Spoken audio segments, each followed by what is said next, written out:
The Johnson family was filming their daily YouTube vlog when they suddenly stopped uploading and vanished from social media entirely. Their camera equipment was found abandoned in their home studio. The final video still recording on a tripod. No goodbye messages. No social media activity.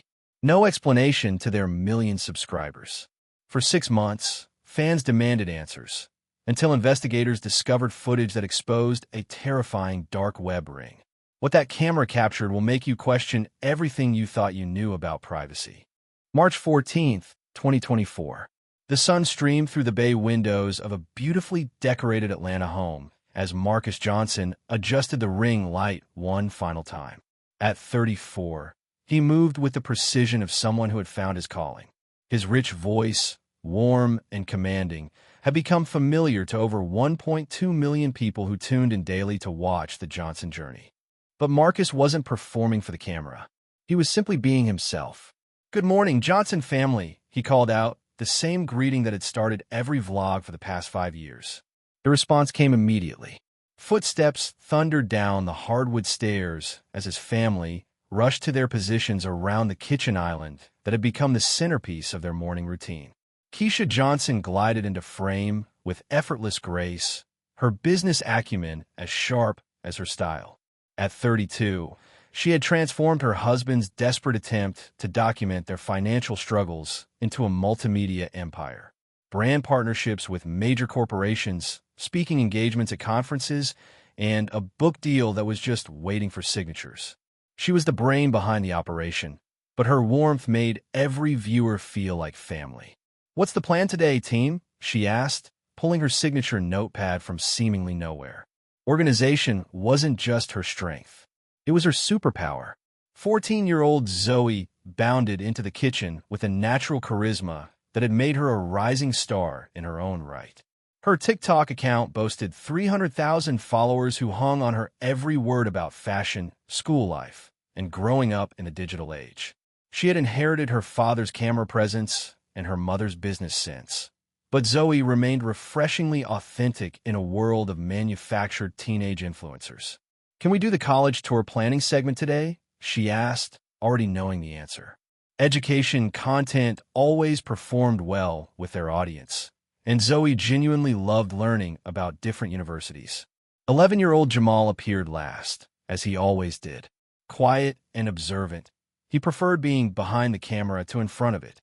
His editing skills had become legendary among their subscribers, who often commented specifically about his creative transitions and storytelling abilities. While Zoe craved the spotlight, Jamal found his passion in crafting the perfect narrative from hours of raw footage. This was the Johnson standard. Authenticity over everything. Real conversations about real challenges. Educational content that inspired other families. Moments of genuine joy that reminded viewers what love looked like when the cameras stopped rolling. They had built their empire on a simple promise. They would never exploit their children for content, never compromise their values for views, and never forget that behind every subscriber was a real person seeking connection. Their morning routine had become ritual for families across the country. Parents would gather their children around phones and tablets to watch the Johnsons navigate homework struggles, celebrate small victories, and tackle difficult conversations about race, success, and staying grounded in an increasingly digital world. What none of them knew was that this morning routine was being watched by more than just their loyal subscribers. Someone else had been studying their patterns, analyzing their content, and preparing for something that would shatter this perfect family portrait forever. The camera kept rolling, capturing what would become the most important footage in social media history. But the Johnson family had no idea they were about to become the center of the most terrifying case the FBI had ever encountered. As Marcus reached for the camera to end their morning segment, he paused. Something felt different. The comments section was already filling with messages, but these weren't the usual words of encouragement from their community. These were something else entirely, something that would change everything. The Johnson journey wasn't supposed to become an empire. In March 2019, Marcus Johnson was just another casualty of corporate downsizing, A software engineer with 15 years of experience suddenly finding himself explaining to his wife and children why daddy wouldn't be going to work anymore. The severance package would last 3 months, maybe 4 if they were careful. What if we just documented this? Keisha had suggested one evening as they sat around their kitchen table, bills spread like tarot cards predicting an uncertain future. Show people what it's really like when a black family has to start over. Marcus laughed, not because it was funny, but because it seemed impossible. Honey, who wants to watch us figure out how to pay the mortgage? More people than they ever imagined. Their first video, day 1, starting over at 29, garnered 247 views. Most of them were from family members and friends offering support and encouragement. But something in their authentic vulnerability resonated beyond their immediate circle. Comments poured in from strangers who shared their own stories of job loss, financial struggles, and the challenge of maintaining dignity while rebuilding from the ground up. By month 3, they had 10,000 subscribers. By month 6, 50,000. The algorithm had discovered something that traditional media had missed. Audiences were hungry for real black family content that didn't rely on stereotypes or manufactured drama. The Johnsons showed homework help sessions, budget planning meetings, and honest conversations about racism that their children might face in predominantly white schools. We're not just documenting our comeback, Marcus said in their 1-year anniversary video. We're showing what black excellence looks like in real time. And they were winning. Brand partnerships began arriving in their inbox. Educational toy companies wanted Jamal to review their products. Fashion brands begged Zoe to showcase their teenage lines. Major corporations offered 5-figure deals for Marcus and Keisha to discuss financial literacy and entrepreneurship. But the Johnsons maintained what Keisha called the family filter. No product placements during family dinner. No sponsored content that didn't align with their values. No exploitation of their children's personalities for views. Every business decision was made around their kitchen table with both kids present and voting. The results spoke for themselves. While other family channels burned out from controversy or creator burnout, the Johnson journey grew steadily. Their subscriber count climbed past 100,000, then 500,000, then finally cresting the million mark in February 2024. Their success wasn't just measured in numbers. School districts invited them to speak about digital literacy. Parent-teacher associations requested workshops on raising confident black children. Major universities offered Zoe early admission based on her demonstrated leadership and communication skills. The scholarship fund they established had already sent 12 underprivileged students to college. Their monthly Johnson Family Financial Fridays had become required viewing for financial literacy classes across the country. They had turned their lowest moment into a platform for uplifting an entire community. Success isn't just about followers, Keisha often reminded their audience. It's about impact. It's about showing our children that authenticity wins in the long run. Their Atlanta home reflected this philosophy. The studio was professional but warm, filled with family photos and achievements that belonged to all 4 of them. The equipment was top tier, but the content remained grounded in real family experiences. What they couldn't have known was that their very success had made them targets. Their genuine family dynamic, their beautiful children, their picture-perfect home, and their trusting relationship with their audience had caught the attention of people who saw opportunity in all the wrong places. The same authenticity that had built their empire was about to become the weapon used to destroy it. Their morning routine on March 15 started exactly like the 1,847 videos that had come before it. But unlike all those previous mornings, this one was being watched by eyes that saw the Johnson family not as creators, not as educators, and not as inspiration. They saw them as merchandise. March 15th, 2024, 6:47 p.m. The Johnson Family Sunday Fun Day video went live with its usual cheerful thumbnail and optimistic description. But something was wrong. Viewers noticed it immediately in the comments section. Their digital family, sensing the shift like animals before an earthquake. You guys seem off today. Everything okay? Marcus looked stressed. This doesn't feel right. Where's the Johnson energy we love? They weren't wrong. Marcus had been distracted all morning, constantly checking his phone, his usual smooth delivery punctuated by awkward pauses. During their traditional Sunday pancake breakfast segment, he fumbled the batter, spilling flour across the counter while staring at something on his screen. "Dad, you're making a mess," Jamal had pointed out, his voice carrying the gentle concern of a child who'd learned to read his father's moods through a camera lens. "Sorry, buddy. Just got a lot on my mind," Marcus replied, but his smile never reached his eyes. Keisha tried to compensate, her natural warmth cranked up to fill the gaps her husband was leaving. But those who knew her well could see the tension in her shoulders, the way she kept glancing toward the security monitors mounted discreetly in the corner of their kitchen. The same monitors that Marcus had installed just 2 weeks earlier. "Why don't we talk about Zoe's college application process?" Keisha suggested, steering the conversation towards safer ground. Education content always felt natural for them, a space where they could be genuine without revealing the growing fear that had been consuming their household. But even their children seemed affected by the undercurrent of anxiety. Zoe, usually vibrant and engaging, gave shorter answers to her mother's questions. Jamal remained almost entirely behind the camera, which wasn't unusual, but his typical creative energy felt muted. The shift had started 3 weeks earlier when Marcus began receiving emails to his business account. Collaboration opportunities from companies with no web presence. Meeting requests from talent agencies with addresses that led to empty office buildings. Direct messages on Instagram from accounts with no followers asking detailed questions about their filming schedule, their children's school hours, their home security system. "It's probably just scammers," Keisha had initially dismissed. "We're successful now. We're going to attract weirdos." But the messages escalated. Their home address appeared in YouTube comments before being quickly deleted.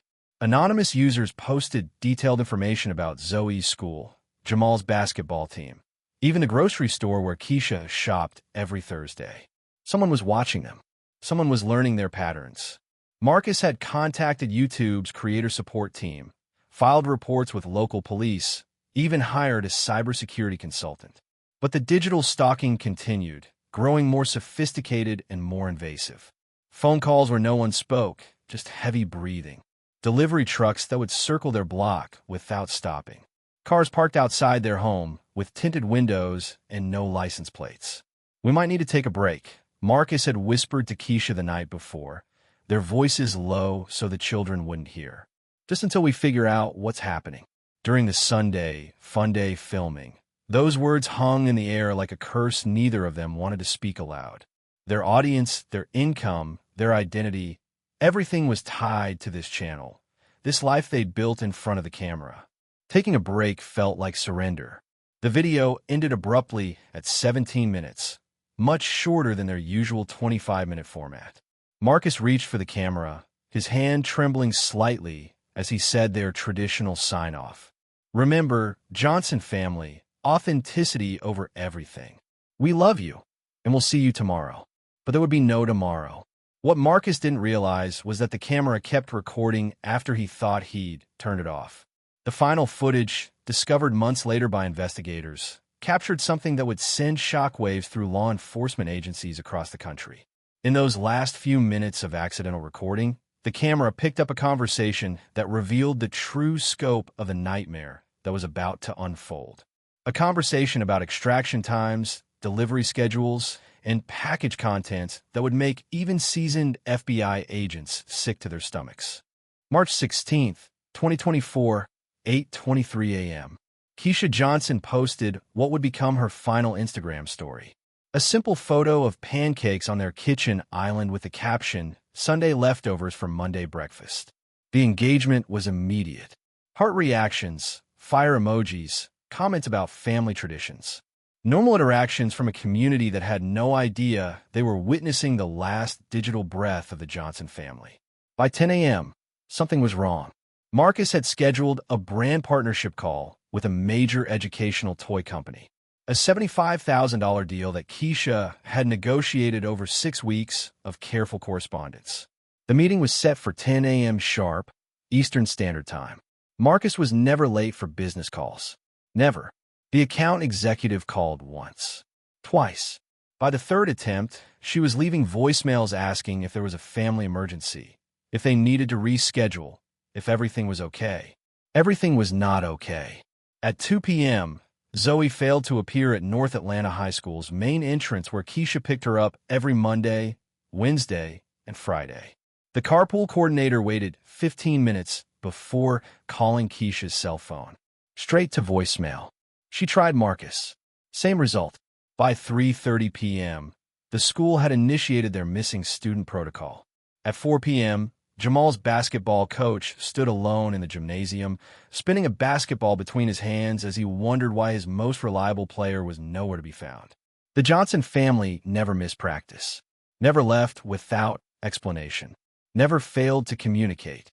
Something was terribly, impossibly wrong. But it was 6 p.m. that sent the first real shock wave through the Johnson family community. For the first time in 1,847 consecutive days, there was no new upload to the Johnson Journey YouTube channel. No morning vlog, no afternoon update, no explanation video, just silence. Their comment sections exploded with concern. Where's today's video? This isn't like you guys at all. Are you okay? We're worried. Did something happen? Please post something. The silence stretched into the night, then into the next day. By March 18th, the hashtag Where Are the Johnsons was trending on Twitter.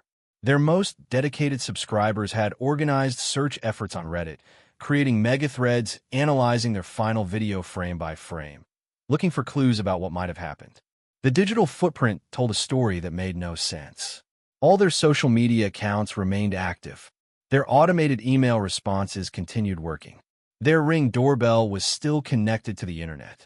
But there were no new posts, no responses to direct messages, no sign of human activity behind the accounts. It was Mrs. Patterson, their 67-year-old neighbor, who finally called the police on March 19th. Newspapers had been accumulating on their driveway for 3 days. The automatic sprinkler system was still running, but no one was bringing in packages that UPS and FedEx continued delivering. The house looked normal from the outside. Cars in the driveway. Lights on timers creating the illusion of occupancy. But when officers knocked, only silence answered. The welfare check revealed a scene that would haunt the responding officers for years. Inside, everything appeared normal. Coffee cups in the sink from Sunday morning. Zoe's homework spread across the dining room table. Jamal's basketball uniform laid out for Monday's practice that never happened. But in the studio, they found something that sent chills down every investigator's spine. 3 cameras were still recording. Memory cards completely full. The timestamp showed continuous recording for 72 hours. The house was empty, but the cameras had been watching, waiting, documenting every moment of the family's absence. The home security system revealed the most disturbing detail of all. Cameras showed the Johnson family leaving through their back door at 9:17 p.m. on March 15th. All 4 of them walking calmly toward the tree line behind their property. The cameras never showed them coming back. But what the investigators didn't discover until months later was far more sinister. The same security system that recorded their departure had been remotely accessed. Someone else had been watching. Someone else had been waiting. Someone who knew exactly when the Johnson family would walk out of their home and into the darkness of the Georgia woods, never to return. The disappearance that had started as a missing persons case was about to become something far more terrifying. Something that would expose a network so sophisticated and so evil that it would change how law enforcement thought about digital age crime forever. The DeKalb County Police Department had handled thousands of missing person cases, but nothing quite like the Johnson family disappearance. For people don't just vanish from suburban Atlanta without a trace. Especially not for people whose lives were documented in excruciating detail across multiple social media platforms. Detective Sarah Martinez took the case on March 20th, expecting to find the usual explanations. Family dispute, financial problems, staged disappearance for publicity. She'd seen it all during her 15-year career, and social media families were notorious for manufacturing drama to boost their subscriber counts. They probably drove to Florida for a surprise vacation, Martinez told her partner during their initial briefing. Give it a week. They'll post a big reveal video about taking a mental health break. But the evidence didn't support the theory. Credit cards hadn't been used since March 15th. Cell phone towers showed no pings after 9:17 p.m. that Sunday. Bank accounts remained untouched. The family's Tesla, equipped with GPS tracking, hadn't moved from their driveway. Even more puzzling, Marcus had missed a mortgage payment due on March 20th. The Johnson family never missed payments. Their financial records showed meticulous budgeting and automatic payments for everything. The FBI's initial response was equally dismissive. Agent Robert Chin's assessment was blunt. Adults have the right to disappear. No evidence of foul play. No denouncements. Case doesn't meet federal criteria for kidnapping investigation. But the Johnson family army wasn't giving up. Within 48 hours of the family's disappearance going public, their most dedicated subscribers had organized into a digital task force that put professional investigators to shame. Sarah_Sir Johnson's, a 34-year-old teacher from Michigan, created a shared Google Drive containing every screenshot, timestamp, and video analysis the community could produce. These people know the Johnson family better than we do, Detective Martinez admitted during a case meeting. They've watched them every day for 5 years. They know when something's wrong. The fan investigation uncovered details that law enforcement had missed. Frame-by-frame analysis of the final video revealed Marcus checking his phone 27 times during the 17-minute recording. Audio enhancement software, operated by tech-savvy subscribers, isolated background conversations that official investigations had overlooked. But the most significant breakthrough came from an unexpected source. Tyler Rodriguez, a 19-year-old computer science student and devoted Johnson family subscriber, noticed something that everyone else had missed. The family's Ring doorbell camera had captured more footage than police initially reviewed. By cross-referencing timestamps with public records, Tyler discovered that 3 unmarked vehicles had driven past the Johnson home between 7 p.m. and 9 p.m. on March 15th. These cars don't belong in this neighborhood, Tyler posted in the investigation forum. I've analyzed 6 months of Ring footage. These license plates never appeared before March 15th. Law enforcement dismissed Tyler's findings as amateur detective work. The vehicles could have been anyone. Uber drivers, food delivery, lost tourists. Without concrete evidence linking the cars to the disappearance, the information was filed away and forgotten. Meanwhile, false leads were devastating the family's extended relatives. Marcus's brother received a call claiming the family was being held for ransom in Mexico. Keisha's sister got a text message from an unknown number containing a photo of what appeared to be Zoe in an airport. Both leads were traced to hoax accounts designed to exploit the family's desperation. The investigation hit every possible dead end. Search dogs lost the family's scent at the tree line behind their house. Helicopter searches of the surrounding forest found nothing. Dive teams searched nearby lakes and rivers with no results. The Georgia Bureau of Investigation expanded the search radius to include 3 counties, interviewing hundreds of potential witnesses. Nothing. By April 15th, exactly 1 month after the disappearance, the case was officially classified as cold. Detective Martinez was reassigned to active investigations. Agent Chin's federal task force was disbanded. The official position was that the Johnson family had staged their own disappearance and would eventually resurface when they were ready. But the family's subscribers refused to accept defeat. #FindTheJohnsons continued trending weekly. Missing person flyers appeared in cities across the country. Their YouTube channel continued gaining subscribers, reaching 1.3 million people who watched old videos and left messages of hope in the comments. What none of them knew was that their digital detective work had gotten closer to the truth than any official investigation. The license plates Tyler had identified belonged. 6 months.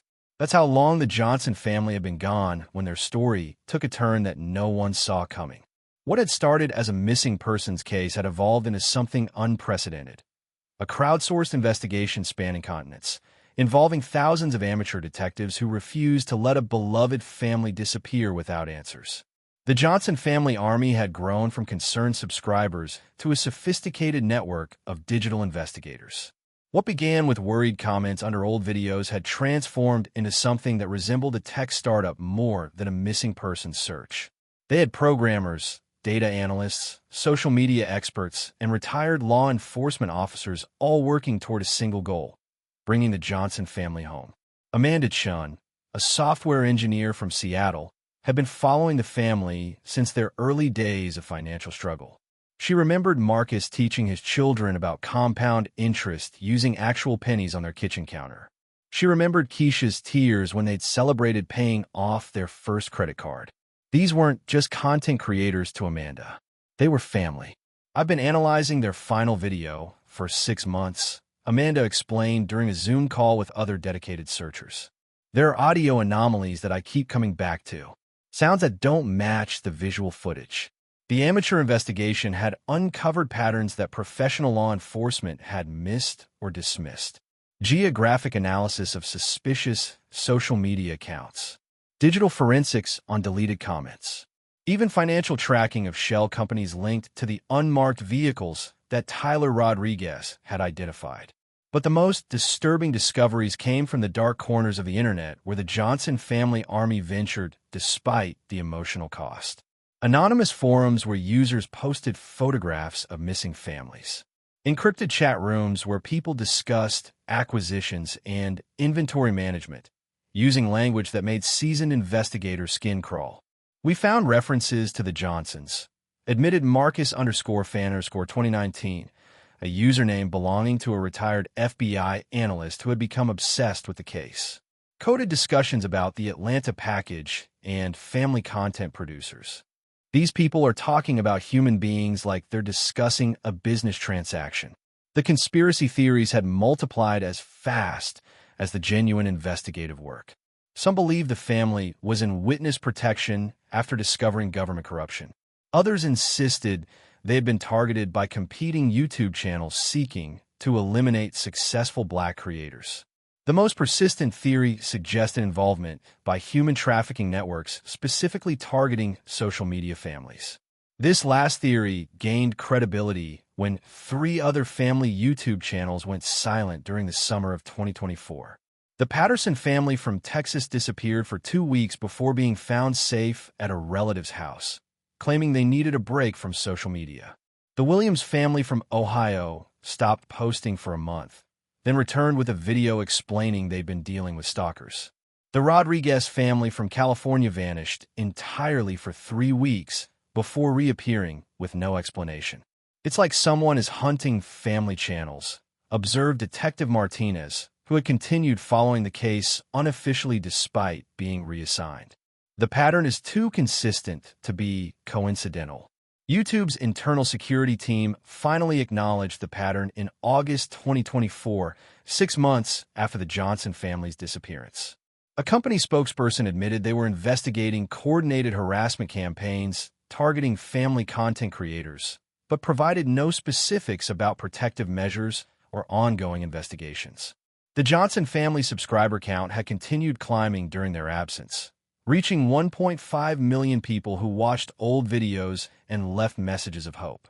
Their comment sections had become digital shrines where families shared their own stories of struggle and triumph, creating a community that transcended the original content. But the most dedicated searchers never stopped believing that somewhere, somehow, the Johnson family was still alive. They organized weekly digital vigils, shared age-progressed photos of Zoe and Jamal, and maintained detailed databases of every possible sighting or lead.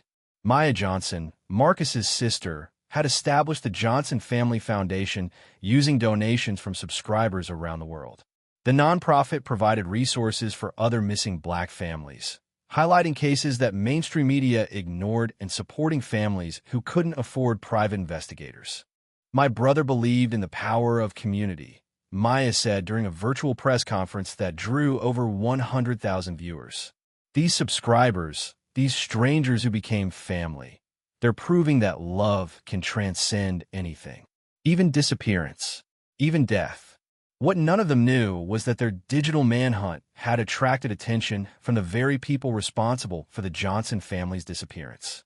Every forum post, every analysis, every breakthrough was being monitored by individuals who understood that the greatest threat to their operation wasn't law enforcement.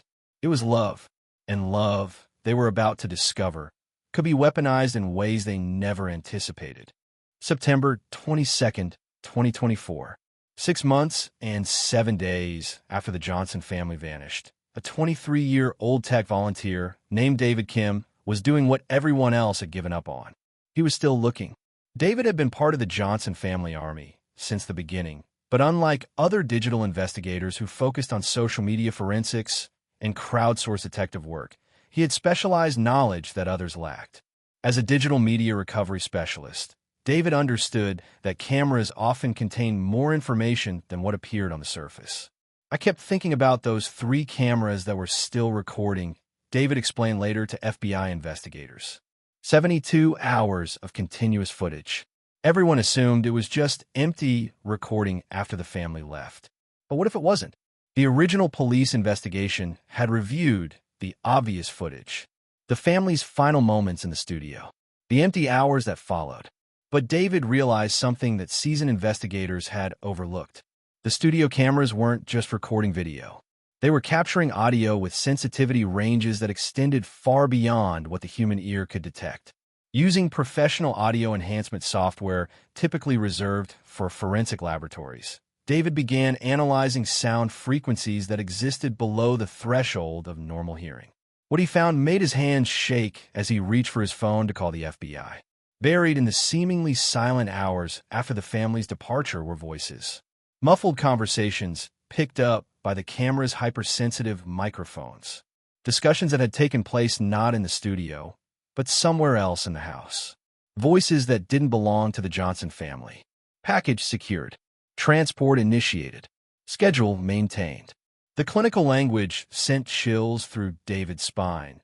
But it was the next piece of audio that made him realize he had uncovered something far more sinister than a simple kidnapping. Livestream parameters confirmed. Premium subscribers are expecting content within 48 hours. Quality control reports indicate merchandise meets specifications. David had stumbled upon evidence of something that law enforcement had never considered. The Johnson family hadn't just been kidnapped. They had been harvested for content. Their disappearance wasn't random. It was a business transaction. Further analysis revealed additional conversations that painted a picture of an operation so sophisticated that it operated like a legitimate corporation. References to talent acquisition, content production schedules, and subscriber satisfaction metrics suggested a network that had turned human trafficking into digital entertainment. But the most disturbing discovery came when David cross-referenced the audio timestamps with internet activity logs. The conversations he had isolated corresponded exactly with spikes in dark web traffic to encrypted streaming platforms. Someone had been broadcasting the Johnson family's captivity to paying customers in real time. The FBI raid that followed David's discovery involved 17 different agencies across 4 states. Operation Digital Harvest became the largest coordinated law enforcement action targeting cyber-enabled human trafficking in United States history. What investigators found exceeded their most disturbing projections. The Johnson family had been taken by a network that specialized in acquiring social media personalities, particularly families with children, for live-stream content on the dark web. The operation generated millions of dollars in cryptocurrency payment from subscribers who paid premium rates to watch real families in captivity. The sophistication was staggering. Military-grade encryption, professional broadcasting equipment, psychological manipulation techniques designed to keep victims compliant, and a customer base that spanned continents, all united by their willingness to pay for content that pushed the boundaries of human decency. But the most important discovery was yet to come.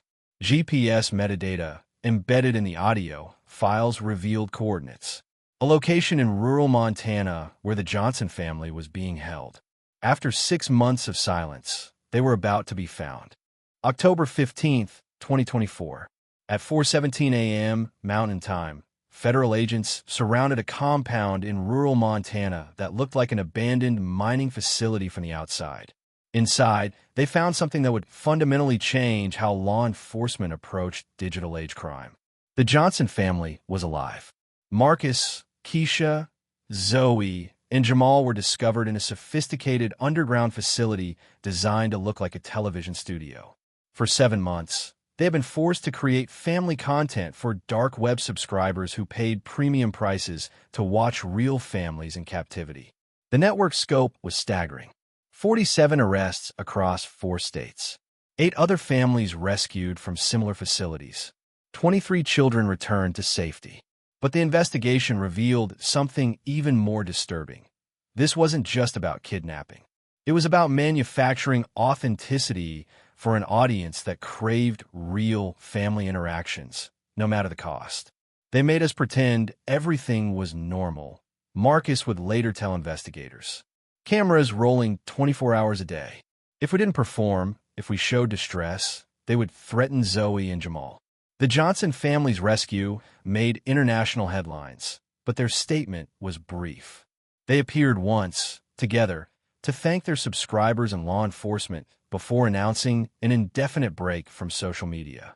The trauma was evident in their eyes, the easy family dynamic replaced by protective silence. Their channel remains frozen at 1.6 million subscribers.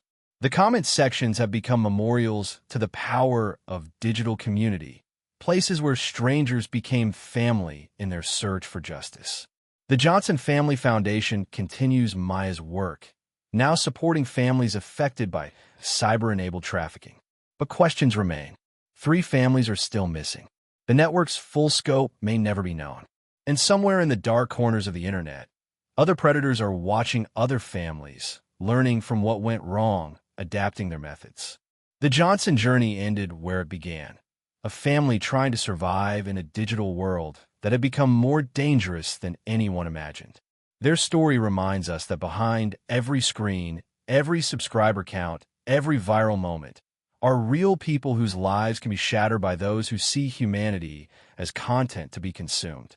The cameras have stopped rolling, but the questions they raised about privacy, safety, and the price of digital fame will echo long after the last subscriber has moved on to other channels. In the end, the Johnson family's greatest lesson wasn't about building an audience.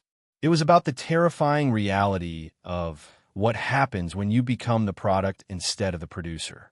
4 family members who trusted YouTube's creator protection policies proved that even million subscriber success couldn't save them from a dark web trafficking network that required federal agencies and tech platforms to ignore systematic family exploitation for profit. David Kim's audio forensics finally revealed the underground streaming operation that YouTube executives refused to investigate. The digital evidence that exposed months of live-streamed captivity became a testament to one volunteer's courage in exposing corruption within our social media platforms. How many other family channels have vanished into trafficking networks, their disappearances disguised as social media breaks? What happens when tech companies prioritize ad revenue over creator safety? Can family content survive when protecting predators becomes secondary to platform profits? Drop a comment below. Do you believe similar trafficking rings still target social media families today? Hit subscribe for more investigations proving the tech industry's darkest secrets can't stay buried forever.